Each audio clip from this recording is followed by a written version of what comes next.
मला माहितीये तुम्हाला खूप शॉक बसला असेल. तुम्ही आता ठीक आहात ना? आहे, अजून तरी जिवंत आहे, नाहीतर माझा मुर्दाच पडला असता. हे बघा, तुम्ही माझगावकर लोक किती त्रास देणार आहेत आम्हाला. आज तुझ्यामुळे तोरणेंना मारहाण झाली. मारहाण नाही झाली तोरणेंना. म्हणजे तुला म्हणायचंय हे तोरणे खोटा बोलतायत? हा, अनफॉर्च्युनेटली हो. घ्या बघा, याला म्हणतात कृतज्ञपणा. चोर तो चोर आणि वर शिरजोर. हिच्यासाठी मी जीव धोक्यात घातला तर ही मलाच खोट्यात पडते. पोट ठरवत नाहीये मी, फक्त जे घडलंय ते सांगतेय. हो, त्या माणसाने तोरणेंवर सुरा उगारला होता. मग तोरणे घाबरले आणि तिथून पळून गेले. म्हणजे तुला म्हणायचंय हे तोरणे भित्रे आहेत? हा, पळपुट आहेत?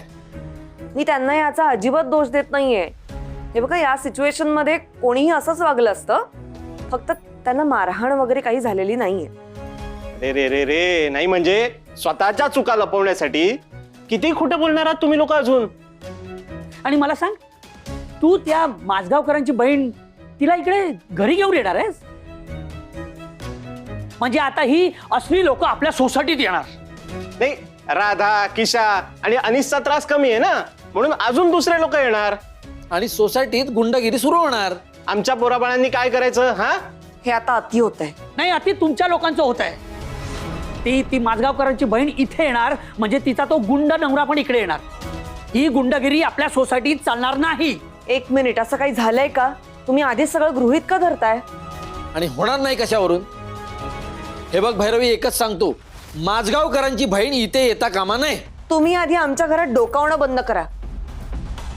इथे कोण येतंय, कोण जातंय, कशासाठी येतंय याचं आमच्यापेक्षा तुम्हालाच जास्त कुतूहल असतं. हे काय म्युझियम वाटतं का तुम्हाला? आमच्या घरात कोण येणार आणि कोण येणार नाही हे ठरवण्याचा अधिकार फक्त आम्हाला आहे, तुम्हाला नाही. आणि जर काही झालंच तर त्या सगळ्याची जबाबदारी आम्ही घेऊ. तोपर्यंत तुम्ही कोणीही काही बोलू शकत नाही. आणि एक गोष्ट मी स्पष्टच सांगते, निलिमा आत्या ही बाबांची सख्खी बहीण आहे. त्यामुळे हे घर त्यांचं सुद्धा आहे आणि त्या इथे येणार. बघू कोण आणि कसं अडवताय ते. तुम्ही आलात तरी चालेल. चला.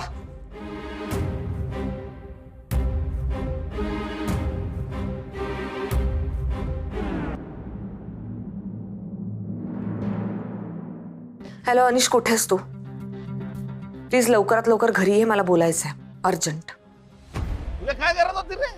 हा, ते भैरव सांगायचं मी ज्योतिषी आहे, मी ज्योतिष खायले. अरे किशा, पोटा पाण्याचं बघावं लागतं. धंदा वाढवायचा म्हणजे जाहिरात करायला नको का? हे धंदा वाढवायच्या नादात ना धंदा बसेल. हा, तुला सांगतो का बाबा, तो अनिश आहे ना, आणि सोन्याचं अंड देणारी कोंबडी आहे. ते तुझ्या खुराड्यात येते, असं बसतो, अंड देतो आणि निघून जातो. मग काढतोय ना पैसे. अरे काय पाडतात तुझं? तो उद्या नाही आला तर अंड कोण देणार? तुझा बाप की माझा बाप देणार? हा, तुले सांगतो का बाबा, ही जी भैरवी आहे की नाही, तिले दाऊत येतो. मागाची कशी विचारत होती, महाभयंकर बाई आहे ती बाबा, ती घेऊन जाईल ना त्याले. मग आता तुझ्या या खोपडीमध्ये जो काय थोडासा बुळबुळीत पदार्थ आहे ना, हा, त्याचा वापर कर आणि तिला काहीतरी टेप मार. ते काम तुझं. नाही नाही, तो बुडबुडीत काय ना, तो वापरतोय म्हणून इथपर्यंत आलो. केलाय ना वापर? हा. दिसतोय मला. हा. सकाळपासून थैली कुठे आहे, थैली कुठे आहे करत त्या अनिशच्या मागे फिरतोय. फुकटची तंगडतोड झाली. हा जो माझा वेळ गेला त्याची भरपाई कोण देणार? एवढ्या वेळात आश्रमात 2-3 कस्टमर येऊन गेले असते माझे. बक्कळ पैसा उकळता आला असता मला. हो ना बाबा, मिळतील ना. नुसतं पैसे पैसे काय करून राहिला तू? हे बघ, पिशवी सापडली की पैसे मिळणार. पण ती पिशवी कुठे आहे? अ, तो पिशवी कुठे आहे मग?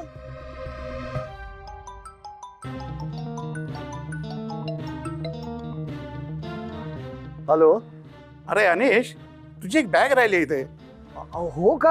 अरे बापरे, मग आता बाबा मी काय म्हणतो, ती बॅग आजच्या दिवस तुमच्याकडे राहिली तर चालेल ना?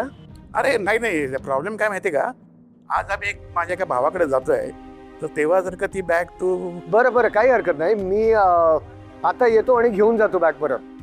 ठीक आहे ठीक आहे, ठेवू फोन? हो चालेल. एक मिनिट अनिश. हा. अरे लग्नात तू म्हणाला होतास मुलगी लांब जात नाहीये, मुलगा जवळ येतोय. अरे त्या अधिकाऱ्याने आम्ही बोललो तुला, राग म्हणू नकोस. हा, आय नो बाबा, आय नो. हे बघा, डोंट वरी. बरं, मी येऊन बॅग घेऊन जातो. हा, ठीक आहे तू ये. वाट बघतोय तुझी. ओके. बाय. हे बघ हे आले म्हणतात का भैरवी खतरा. आता खतरा खतराच करत राहणार आहे का? नाही ना.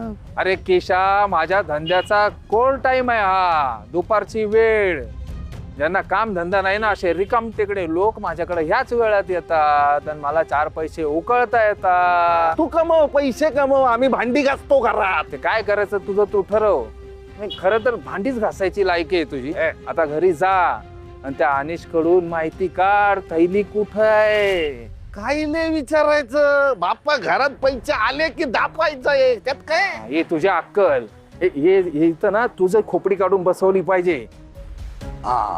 अरे घरातून पैसे गायब झाले तर संशय नाही का येणार?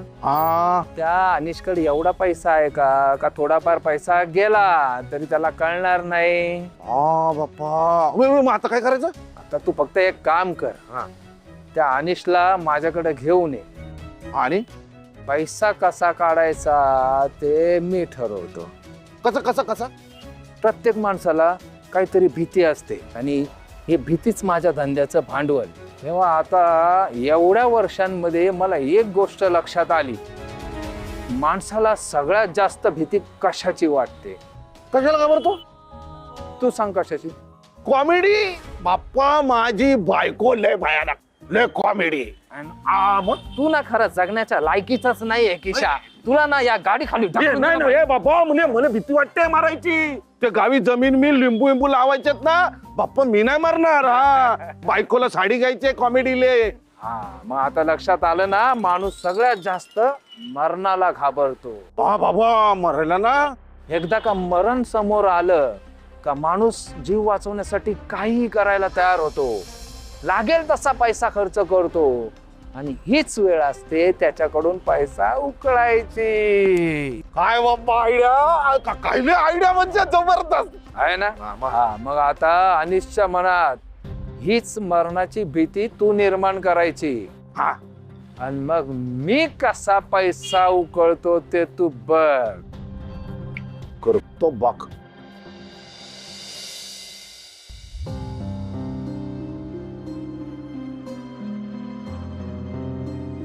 काय झालं? इतक्या अर्जंटली का बोलून घेतलंस? हो, मला तुझी मदत हवी आहे. माझी?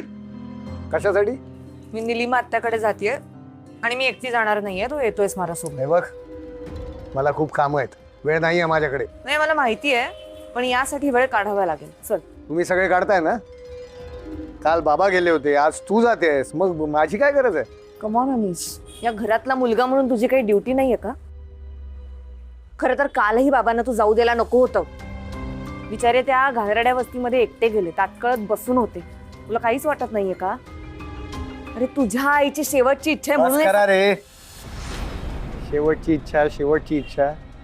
त्या दिवशी म्हणालो ना मी, आई असताना आईची कुठली शेवटची इच्छा पूर्ण केली बाबांनी? आणि कोण कुठली आत्या? इतकी वर्ष काही संबंध नाही आणि आता. पण आता करतोय ना? नाही, मान्य आहे, चूक झाली होती आधी, पण म्हणून आता ती सुधारायचीच नाही का? आणि तुला कळतंय का, ती बाई आपल्या एवढ्या जवळ राहतीये, आतापर्यंत कोणालाही पत्ता नव्हता तिचा. ही किती ट्रॅजिक आहे.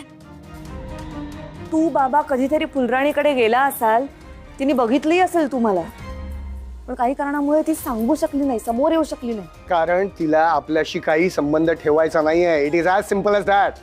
कळत नाही तुम्हाला? बघ, मी कुठेही येणार नाही, माझं काम आहे. आणि तू सुद्धा कडू जाऊ नको, घरी जा, मुलांकडे बघ. अनिश, कुठे चाललायस? खूप महत्वाचं आणि जबाबदारीचं काम आहे. बर, मग काय काम आहे हे तरी सांगशील? नाही म्हणजे 4 लोकांनी विचारलं तुझा नवरा काय करतो, तर मी काय सांगायचं हे तरी कळू देस मला. एका बिल्डरकडे कामाला आहे मी, त्याचे अकाउंट्स हँडल करतोय.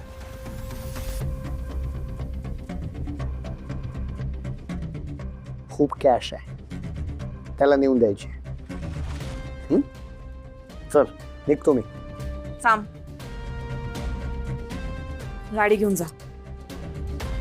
काही गरज नाही, जवळच जायचं मला, मी मॅनेज करेन.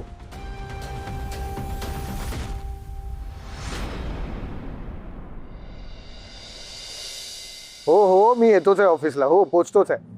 हे काय खालीच आहे मी. हा हो आलो आलो. Bye bye bye.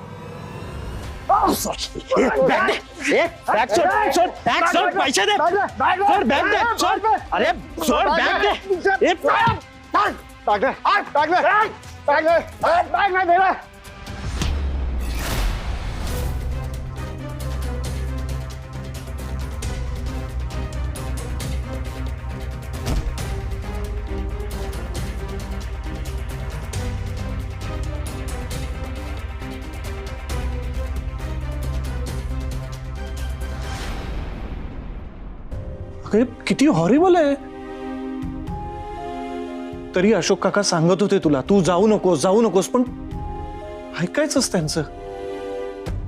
आज त्या माणसाने तुझ्यावर सुरा उगारला.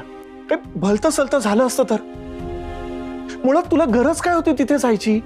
आणि गेलीस तर गेलीस त्या तोरणेला सोबत घेऊन गेलीस. एरवी मोठ्या मोठ्या बाता मारत असतो तो माणूस आणि आज वेळ आल्यावर पळून गेला. तुषार जाऊ दे ना. बरं आता पुढे काय करायचं हे ठरवायला पाहिजे आपण. पुढे काय पोलीस कंप्लेंट करायची आणि मोकळं व्हायचं बास. अरे त्याचा निलीमात्यांना त्रास झाला तर त्या माणसाने त्याचा राग त्यांच्यावर काढला तर काय करायचं. नाही बरोबर आहे तुझं पटतंय मला.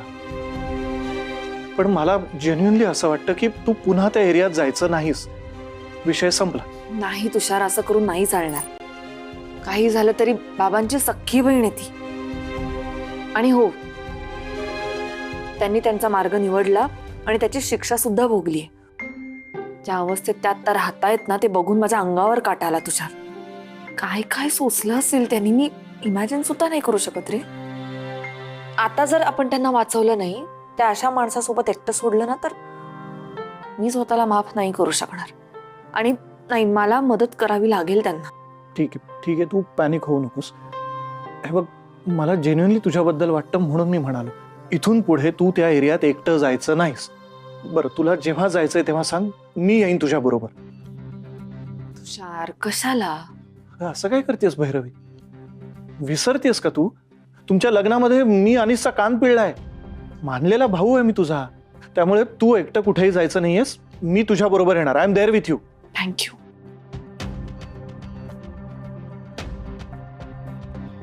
तुषार मला वाटतं आपण आत्ताच जाऊयात.